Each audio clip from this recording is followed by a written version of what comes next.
Welcome back to the Arbitrance YouTube channel. In today's class, we'll be learning how to make a mermaid skirt with a cut together tail. Okay, so there are several ways you can make a mermaid skirt. You can use a slash and spread method for this. We can use a cut together tail like we have here, and we can also cut a separate tail and join to our mermaid skirt. So we'll be using this method of cut together for this, and if you want me to use other methods, let us know in the comment section down below. So this method is actually very simple and is beginner friendly. If this is what you like to learn, kindly stay tuned to the end of this tutorial. Thank you. Okay, so to make this mermaid skirt, I'm going to be drafting this on my pattern. Okay, I have my pattern folded like this, so I'm drafting the front bodice first, and as you can see, this pattern paper is quite small, so it's going to be like a miniature. I'm not going to be using my actual measurements, but it's still the same thing. I'll be teaching us how we're going to be getting this. Okay, so now I'll assume this here, the first line here, to be my starting point, so it's also going to double as my waistline. So this is my waistline. That's where I'll place the skirt. The next measurement I'll be taking, that is going to be my waist to hip measurement, which is also known as the hip line. So from the waist to my hip here is 6 inches. Okay, like I said, you need to take this measurement. I'm just working based on the amount of paper that I have to work with, and then I'm going to make that into a straight line. So the next measurement I'm going to be taking after that is waist to knee. This measurement is actually very important because it's going to determine how your skirt is going to, the fitting of your skirt is going to come out. So let's say your waist to your actual knee is maybe 15 inches in this case. So there is this fitting that you have when the freeness of the skirt, when it doesn't start exactly on the knee, it doesn't really come out nice. So if your knee length is actually 15 inches, you can just come up by 1 or 2 inches. Okay, so instead of 15 inches, I'm going to be placing my knee length on 13 inches. Okay, that's the measurement from your waist up to your knee length. So I prefer for it to, because that's where the freeness of the skirt is going to start. So it's better for it, even it's easier for the person to walk in it if it doesn't start exactly on the knee length. You just go a bit higher than that measurement by 1 or 2 inches. So this is my knee length measurement, this is my hip line measurement, and this is my waist measurement. Okay, so after this, the next measurement I'm going to be taking is the circumference. That's round your waist. So round my waist measurement, I'm going to take that measurement and I'll divide this by 4. So whatever I have there, I'm going to be inputting it here. So here I'm going to assume that I have 5 inches, which is this. Then you go over to your hip, you measure around your hip, whatever you have there, you divide this by 4 also. So I'm going to assume that I have 7 inches here, or 6.5. Okay, I'm working based on the paper that I have.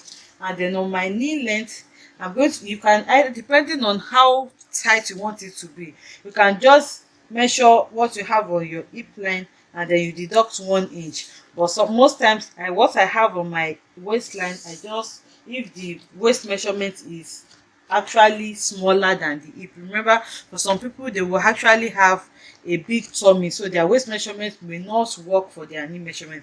But if I'm working for an actual size that have like a smaller waist compared to the hip measurement, I just take it down. Or better still, you can just, what you have on your hip, for example, now we have around 6.5 inches for our hip. So what I have here now, I can just subtract 1.5 or 2 inches from it. So if I subtract 1.5 from 6.5, I'm going to have 5 inches. Okay, so subtracting 5 inches for 1.5 is going to give me 5 inches, and then I'm going to leave it like that. If you want it tighter, you can subtract up to 2 inches.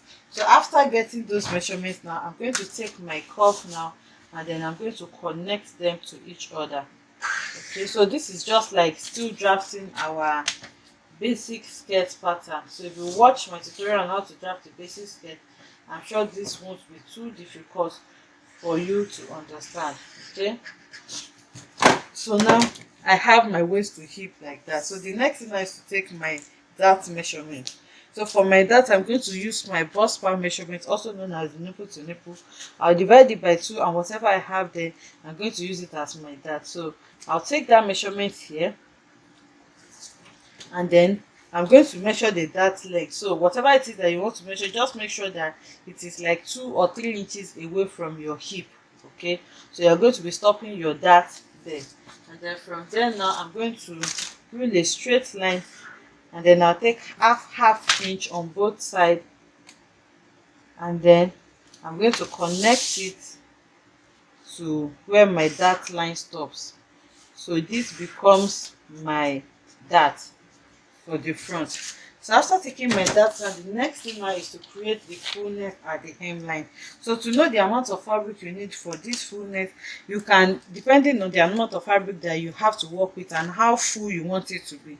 So what you have here on your hip line, you can multiply it by 2, or you multiply it by 1.5, or you multiply by 2.5, depending on how big you want it to be. So if I want to multiply this by 2, I have 6.5 inches here. If I want to multiply 6.5 inches by 2, I'm going to have 13 inches. Okay, so that is how you will know the amount of fabric you need to fold. So I have 13 inches like that now, and then from where my knee line stops, I'm going to connect it to my 13 inches like that. Okay, so here I don't want any sharp edges here. I'm just going to try to blend in what I have there. So after getting this now, if you are working with maybe an Ankara fabric, or a fabric that you're going to be turning it, or that you're going to line, from here now you go up by 2 or 3 inches. Okay, so let's say I'm going up by 2.5 inches, which is here. Then using my curved ruler, I'm going to connect it from that point to the midpoint of my skirt. So I'll have something like this. But if you are working with maybe a lace fabric, you know, with a lace fabric, you may need to let the selvage, because it has its own design at the, or any fabric that has a design at the hemline, you just need to leave it here because you don't want to tamper with the design that you have here. So after that now, I'm going to be adding my allowances to this. So now here I'm going to add 1 inch allowance, because that is what I want. You just need to add the allowance that you need to sew. It's actually not static.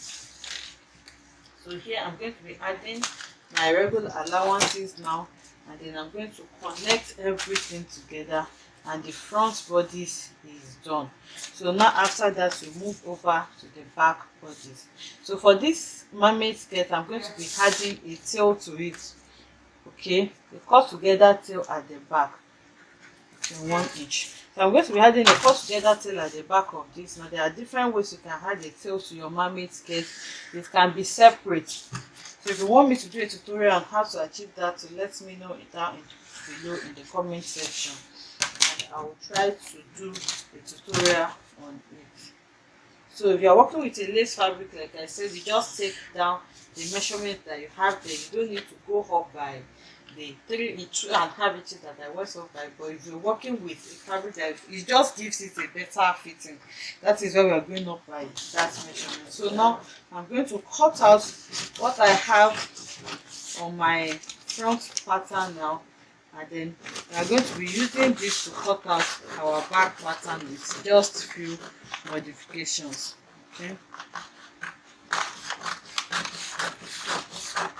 so when you are doing yours, you just need to take your accurate measurement, and that is what you're going to be inputting to get your step. So this is what I have for my front pattern, and when I open it, this is what it is looking like. So now I'm going to fold another paper to get the back bodice. Okay, so for the back pattern, I'm going to be using a bigger paper. You can see that it is bigger because, like I said, I want to add extra fullness, which is a tail, to this. So now to place my fabric now, you need to determine the allowance that you want to put at the center back. Okay, so for me now, I'm just going to be adding extra 7 inches for my tail. You can go more than that, you can go less than that. So I'm adding 7 inches, and then I'm marking the 7 inches, and this 7 inches I'm going to make it into a straight line before I place my front bodice. Okay, so this 7 inches is not static. It depends on how full or how big you want your skirt to be. So I'm marking my 7 inches all the way to the hemline, and then from there now I'm going to be placing my front skirt pattern like this at the center front. You can see this is center front. The one with the shape here is the side. So here now I'm going to be placing my skirt pattern, and then you can hold it with a masking tape. Okay, so for reference points, you may want to rule out your knee length measurement and your hip line measurement. Again, you can use your tracing wheel to get that, but I can still see this. Okay, so now I'm going to be extending it inside what I have here, the allowance that I created for my center back. So the first thing I'm going to create now is my zipper allowance. Remember, the back is going to carry a zipper. So for my zipper allowance, I used 1 inch. So on the waistline here, I'm going to use 1 inch. On the hip line, I'm going to add ½ inch to it. So I'm going to make it 1.5 because I'm trying to create a belt allocation. Remember, there is a belt at the back, so I don't want it too flat coming from the waist, too flat like this. So I'm just trying to create a bump there. Then on the knee length, I'm going to make it 1 inch also. Then I'm going to connect this as my zipper allowance. Okay, so you can make your 1 inch straight down or 1.5 inches straight down, but I prefer to do mine like this, and it works perfectly for me. So now this is my zipper allowance. So after taking my zipper allowance now, I'm going to try to imitate what I have here as my hemline, which is my waistline to my floor length. Okay, I forgot to mention that the measurement you need to get this point is your waistline to where you want your skirt to reach, and this is a mermaid skirt, so it's usually very long. So this measurement should be from your waistline to your floor length. That's the full length measurement you're going to be using to draft your skirt. So now I have that measurement here. And remember, we are going to be adding a tail to this, which means that it's going to be longer than what we have in the front on the hemline. So the back hem is going to be longer than the front. So depending on how flowy or how long you want it at the back, we're going to be adding that extra allowance. So here also I'm going to be adding extra 7 inches away from what I have. Remember, this is my actual hem. This is my actual hemline, which is what I have in front also. So for the back now, I'm extending it to this. So now connecting what I have from my zipper allowance, now I'm not going to be connecting it to my actual hem here. I'm going to be connecting it to the new hemline that I have here. Okay, so my ruler cannot take it, so I'm just trying to break it. So from where my zipper allowance stops, which is my knee length, I'm going to be connecting this like this all the way to my new length for my back hemline. Okay, so I have that. So remember, we're going to be sewing the front and back together. So this side is actually very important. What you have on the front side should be what you're going to have on the back side, so that you'll be able to sew them together. And to do this now, I'm going to be connecting it in a circular form, okay, in a slanting form, from my center back here, my center back hem, all the way to my front hem. And it has to be the same, so that I will have to join it together. When I want to join it together on the side, I'm not going to run into any problem. I hope you understand what I have. So all this that we have here are the excess, and all this is just going to flow at the back. And then by the time I join, you can see I've joined it to this now. It means when I want to join them together, it's still going to be matching on the side, while the hemline is just going to flow freely like that. So now that is how you draft your mermaid skirt. Now I'm going to cut this out so that we can see what the pattern is looking like. Okay, so I've cut out the hem now, and you can see how I just followed the new shape that I created. So for the center back, you just cut from the slant that you created from your knee length all the way to your zipper allowance. So all this is actually not needed for your center back. I hope you understand it. So if you want me to cut this on the fabric and sew it, you can let me know, but this is quite explanatory and I hope you understand it. So this is our back and this is our front. So this is the center front and this is the center back. So this is what I was explaining. You can see that the back is still the side of the center front and center back is still the same. Okay, you can see. So if I want to sew this now, I can easily sew it using my seam. Okay, so if I place it on the side now, you can see that we still have the same thing. So if I want to sew this, I can easily sew it following my seam allowance that I had it, and it's still going to be exactly the same, as you can see. Whereas on the center back, you can see that we have an extension now that is just going to run and is going to be flowing all the way to the back. So this extension now is entirely dependent on how long or how big you want it. So for me now, I just extended this by 7 inches. You can go as high as 9, 10, 11 or 12 inches. Likewise on the hemline, you can just go as low as you want. I also extended this by 7 inches, but you can go by 9, 10, 11 or 12 inches, or depending on what you want. And there are also several ways you can add a tail to your skirt, which is by adding, you remember we cut this one together, okay? We just cut this together with our main bodice.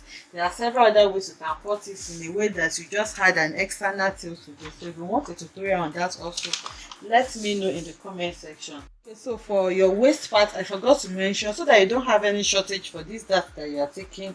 If your actual waist measurement is 16 inches, your round waist measurement for example, you divide that by 4 and that is going to give you 4 inches. So you measure your 4 inches like this. Then you had extra 1 inch allowance for that, which is this, because you are taking half inch on both sides, and half inch plus half inch is going to give you a total of 1 inch. So that you don't have that shortage when you take your dart, you need to add that to your waist measurement before you connect it. So I just thought to show us that. And also because we have this here on the front, it is automatically transferred to the back also, because we just place the front to cut out our back. All you just need to do is take your tracing wheel now and trace out this dart now, and then connect it here and on your back, so that you indicate it and you know that you need to take your back waist your back dart measurement also when you're sewing. So if you watch my video on how to draft a basic skirt block, all this will not be new to you. So I hope you enjoyed this tutorial. If you enjoyed this, let us know in the comment section. Like, comment and subscribe to our channel, and I'll see you in the next one. Bye.